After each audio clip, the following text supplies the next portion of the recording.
Halo semua, saya Hedi. Nah, tahukah Anda bahwa ketika kita 2 kali lipat lebih fokus terhadap satu emiten, bukan berarti kita akan mendapatkan keuntungan dari emiten tersebut 2 kali lipat dari yang sebelumnya.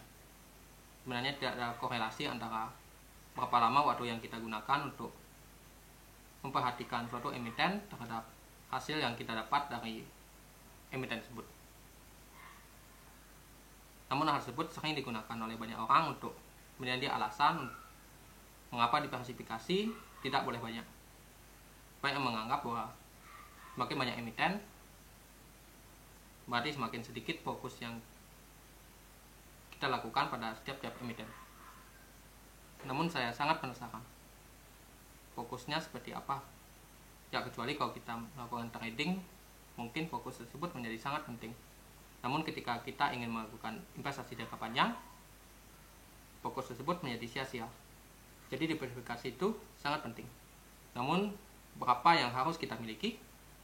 Apakah kita harus memiliki 5 emiten, 10 emiten, atau bahkan lebih dari itu? Satu hal yang perlu kita ketahui, yakni yang terpenting dari diversifikasi bukanlah jumlah emiten yang kita miliki, melainkan seberapa jauh korelasi atau hubungan antara emiten yang kita miliki.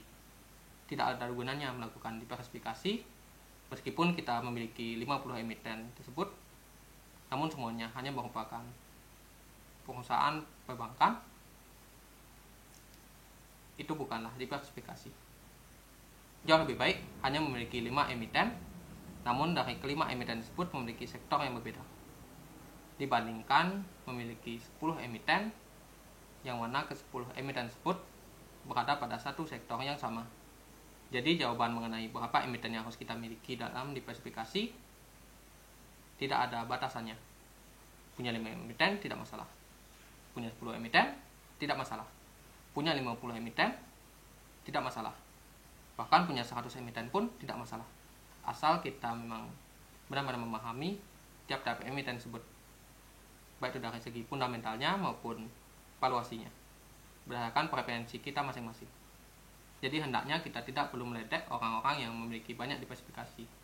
Dan walaupun Peter Lynch mengungkapkan istilah diversifikasi atau kebalikan dari diversifikasi, namun dalam hal yang tidak baik, namun setelah saya membaca bukunya, ternyata yang ia maksud dengan diversifikasi tersebut merujuk pada aktivitas perusahaan, bukan pada diversifikasi emiten yang kita miliki.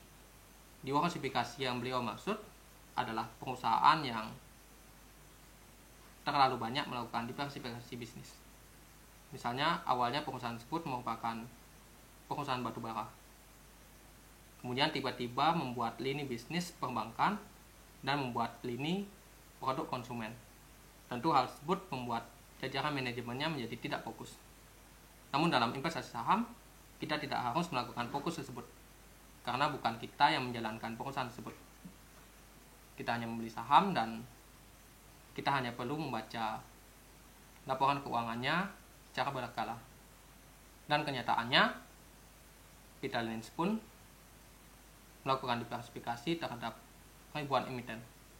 Dan keuntungan lainnya yang saya suka dari diversifikasi tersebut adalah ketika satu emiten yang kita beli ternyata kinerjanya tiba-tiba mengalami penurunan,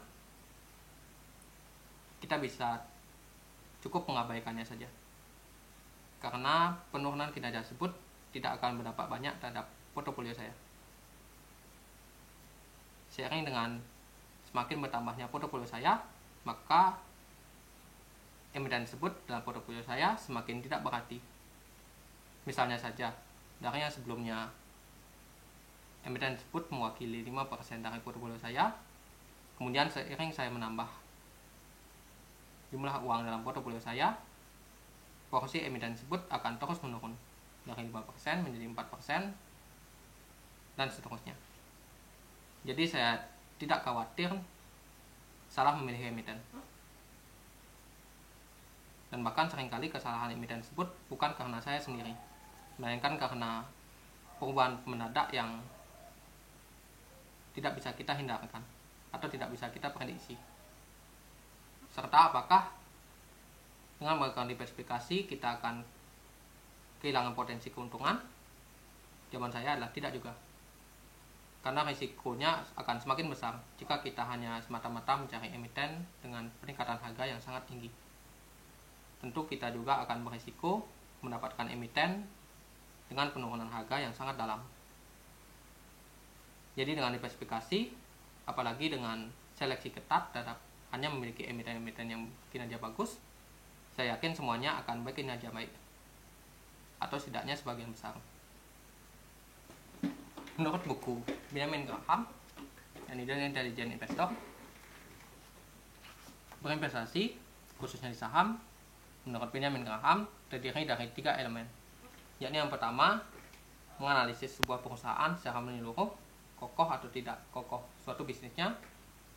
Kemudian yang kedua mengambil tindakan untuk melindungi diri dari kerugian besar, dan yang ketiga memasang target untuk mencapai kinerja lumayan, bukan kinerja luar biasa. Jadi diversifikasi dan analisa fundamental secara menyeluruh adalah strategi untuk mencapai ketiga elemen ini. Saya meskipun melakukan diversifikasi terhadap banyak emiten, saya tetap melakukan seleksi yang sangat ketat. Saya memastikan emiten tersebut memiliki fundamental yang kuat dan memberikan dividen dengan yieldnya menarik. Kemudian untuk elemen yang kedua, yakni mengambil tindakan untuk melindungi diri dari kerugian besar, yaitu dengan melakukan diversifikasi. Seringkali emiten yang memiliki kinerja bagus, harga sahamnya mengalami penurunannya sangat dalam. Jadi ketika harga sahamnya menurun, saya tidak khawatir karena saya masih memiliki emiten lain yang berkinerja bagus, dan bahkan saya masih bisa melakukan averaging down terhadap emiten yang turun tersebut selagi kinerjanya masih bagus. Ataupun tidak, saya biarkan emiten tersebut menjadi tidak signifikan dibandingkan dengan portofolio saya.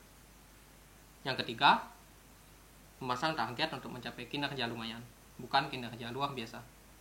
Saya tidak berusaha mencari emiten yang multi-bagger atau emiten yang mengalami kenaikan harga berkali-kali lipat. Saya hanya mencari keamanan, dan ternyata keamanan tersebut masih bisa memberikan keuntungan yang luar biasa. Saya bandingkan hasil portofolio saya dengan IHSG dan hasilnya cukup tinggi. Jadi saya tetap teguh pada prinsip investasi dengan diversifikasi tersebut. Baik, mungkin itu saja pembahasan dari saya mengenai beberapa emiten yang harus kita beli dalam rangka diversifikasi. Baik, terima kasih sudah menonton. Semoga bermanfaat dan sampai jumpa di video berikutnya.